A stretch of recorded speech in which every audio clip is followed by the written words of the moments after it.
अस्सलाम वालेकुम। क्लास 8 आज हम अपना नेक्स्ट टॉपिक पढ़ेंगे 10.6 precautionary measures to ensure the safe use of electricity. कुछ एहतियाती तदाबीर हैं कि हम बिजली की चीज़ें जब इस्तेमाल करते हैं तो हम किस तरह सेफली उनको इस्तेमाल कर सकते हैं। पहला पॉइंट है check all the electrical equipment is good working order. अपने इलेक्ट्रिकल जितनी भी हमारी चीज़ें हैं वो चेक करनी है कि वो अच्छी तरह काम कर रही हैं कि नहीं। दूसरा पॉइंट है अवॉइड ओवरलोडिंग सॉकेट्स। ऐसी सॉकेट जो ओवरलोडिंग की वजह से ख़राब हो चुकी हों या जहाँ पे ओवरलोडिंग ज़्यादा की जाती हो या बिजली जहाँ पे ज़्यादा इस्तेमाल की जाती हो, उन सॉकेट्स को जो है ना वो आप इस्तेमाल ना करें।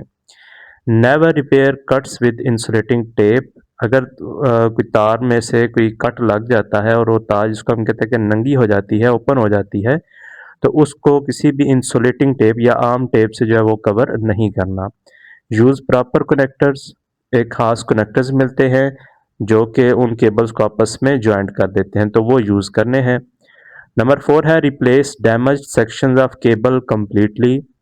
इसी तरह अगर कोई तार जो है केबल जो है वो डैमेज है कहीं से तो उसको मुकम्मल तौर पर बदल देना ज़्यादा बेहतर होता है।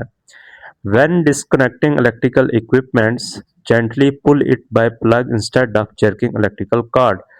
जब हम किसी भी स्विच को किसी टीवी का स्विच, फ्रिज का स्विच या कोई भी इस तरह का स्विच होता है उसको जब हम प्लग से उसका प्लग निकालते हैं तो उसको आराम से निकालना चाहिए, बजाय इसके कि हम झटका दे के निकाल लें और बाज़ औक़ात जो है वो पूरे का पूरा वो सॉकेट सारी ख़राब हो जाती है।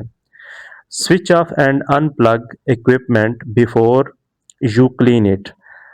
उसको अगर आपने कोई इक्विपमेंट जो है यानी बिजली की जो चीज़ है जो चला रहे हैं आप, उसको आपने साफ़ करना है तो पहले आप उसको स्विच ऑफ कर लें, उसका प्लग जो है वो सॉकेट में से निकाल लें, फिर आप उसको साफ़ करें। Ensure that person carrying out the electrical work is competent to do so. और जो शख्स बिजली का काम कर रहा है वो उसको उसमें महारत हासिल होनी चाहिए, तभी वो बिजली के काम को जो है वो हाथ लगाए। Always use circuit breaker or fuse in circuit with appropriate current rating। ये हम बात कर चुके हैं अपने लास्ट लेक्चर में कि हमें सर्किट ब्रेकर और फ्यूज़ वगैरह का इस्तेमाल करना चाहिए, ये हमें बहुत सारे नुकसानात से बचा सकता है। पॉइंट 9 है नेवर टच और try repairing any electrical equipment और सर्किट्स विद वेट हैंड्स।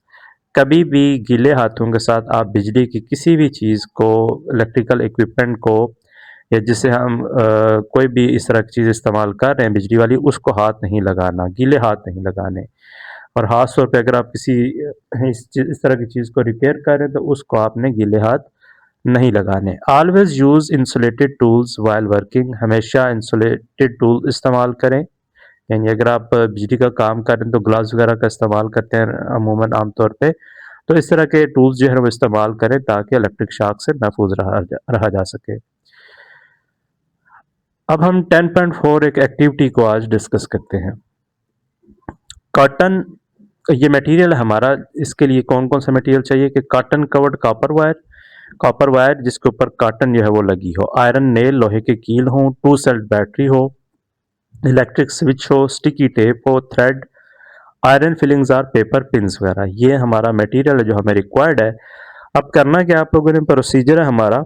पहला point, cut a small piece of cotton covered wire and connect its one end with negative terminal of the battery with using sticky tape। आपने वो एक cotton covered जो wire है उसको लेना है, उसका एक टुकड़ा ले लेना है और उसको कनेक्ट कर देना है बैटरी के नेगेटिव साइड से। नेगेटिव साइड के साथ उसको जो है वो आप लोगों ने कनेक्ट कर देना, जिस तरह ये आपको नज़र आ रहा है, ये यहाँ पे हमने इसको कनेक्ट कर दिया और इसका एक सिरा जो है वो स्विच के साथ कनेक्ट कर देना है, ये ठीक है। And other and with one point of the electric switch, दूसरे सिरे को हमने स्विच के साथ कनेक्ट कर दिया।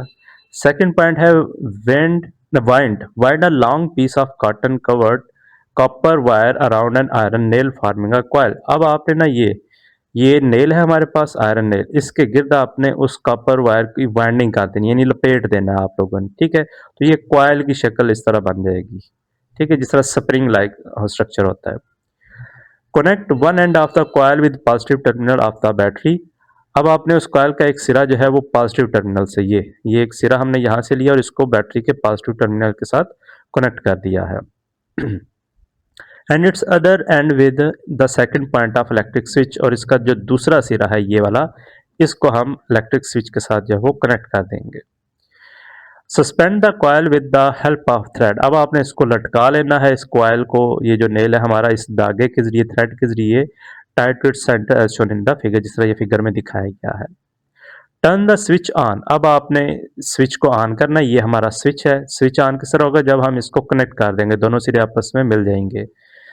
Turn the switch on and bring some paper pins near one end of the nail, अब आपने ये पेपर पिन्स हैं, हमने ये लेके करीब इस नेल के, इधर से स्विच ऑन किया, ये कुछ पेपर पिन्स हम इस नेल के करीब लेकर आए, क्या होगा, paper pins will stick to the nail, वो इस नेल के साथ जुड़ जाएंगी। अब ये क्यों इसके साथ जो है वो अट्रैक्शन शो कर रही हैं, this shows that the nail has become a magnet, इसका मतलब ये है कि ये जो नेल है असल में ये मैग्नेट बन गया है, और हमें पता है कि जो मैग्नेट है वो इस तरह की मेटल की चीज़ों को, लोहे वगैरह को अट्रैक्ट करता है। Now turn the switch off, अब अगर हम इस स्विच को अगेन ऑफ कर दें यानी ओपन कर दें यहाँ से, क्या होगा, the paper pins will detach, तो ये डिटैच हो जाएंगी एंड फॉल डाउन, और नीचे गिर जाएंगी। तो इससे हमें क्या पता चला, the iron nail becomes electromagnet, ये जो नेल है लोहे का जिसके गिर्द हमने वायरिंग की है, वाइंडिंग की है, ये इलेक्ट्रोमैग्नेट बन जाता है when electricity flows through the coil around it, जब इसमें से इसके गिर्द लिपटी हुई तार में से बिजली गुजरती है, और बिजली ये हमने इस तरह बैटरी कनेक्ट करके इसमें से गुजारी है।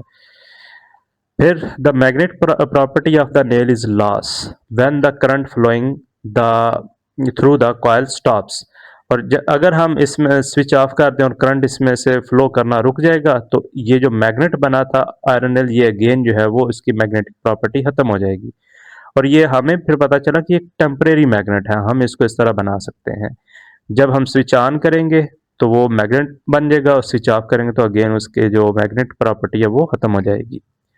The best material to use as a core in the coil is soft iron, सबसे बेहतरीन कौन सा है कॉइल के लिए, वो ये सॉफ्ट आयरन हम अगर इस्तेमाल करें वो सबसे अच्छी चीज़ है। It is so because it is easily magnetised, क्योंकि वो आसानी से मैग्नेटाइज या उसमें मैग्नेटिक प्रॉपर्टी आ जाती है, and loses it's magnetism when the current in the coil is turned of, और आसानी के साथ जो है उसमें से वो मैग्नेटिक प्रॉपर्टी खत्म हो जाती है अगर हम स्विच को ऑफ कर देंगे। As the current flows through the coils, a magnetic field is produced which organizes the tiny magnets within the iron and makes the magnetic field stronger.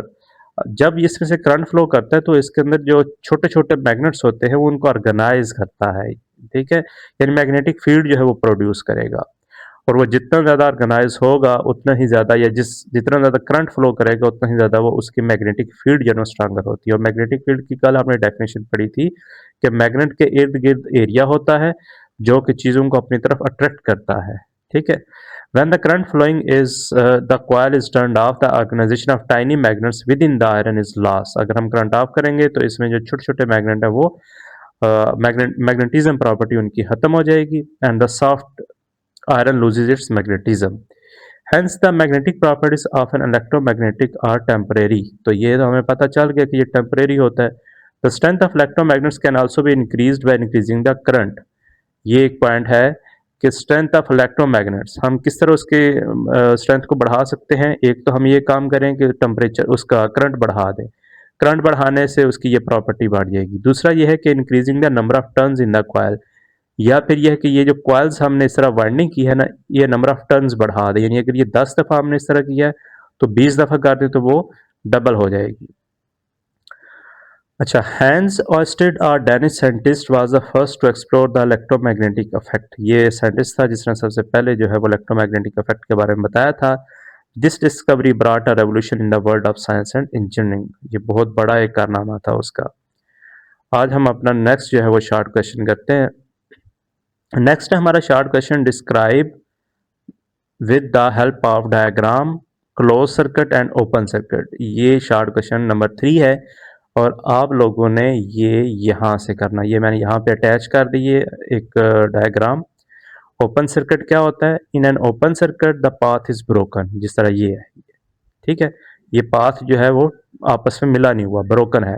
So current can not flow. तो अब इस पूरे में से current जो है वो नहीं गुजरेगा और जो हमारा बल्ब है ये ग्लो नहीं करेगा, ऑफ रहेगा। आप यहाँ पे देखें स्विच ओपन है, ये इसके की पॉइंट्स हैं। सर्किट इज इनकम्प्लीट, ये इनकम्प्लीट है। नो करंट फ्लोज, यहाँ से करंट नहीं गुजरेगा। एंड बल्ब रिमेन्स ऑफ, और यहाँ पे बल्ब जो है वो ऑफ रहेगा। दूसरी तरफ हमारे पास है क्लोज सर्किट। क्लोज सर्किट में देखें तो in a close circuit the path is complete. ये देखिए यहाँ पे पाथ मुकम्मल है, आपस में मिला हुआ है। सो करंट फ्लोज, और यहाँ से करंट जो है वो गुजरता रहेगा और हमारा ये जो बल्ब है ये ऑन रहेगा। Switch is closed, circuit is complete, current flows and bulb glows on. तो आप लोगों ने ये इसी तरह डायग्राम के साथ डायग्राम भी बनानी है और इसका ये सारी चीज़ें जो है वो लिखनी है। कंपैरिजन में लिख लें या ऊपर नीचे लिख लें, लेकिन इनको लिख के आप लोगों ने अच्छी तरह तैयार करना है। उम्मीद है कि आप लोगों को ये लेक्चर समझ आ गया होगा। अल्लाह हाफिज़।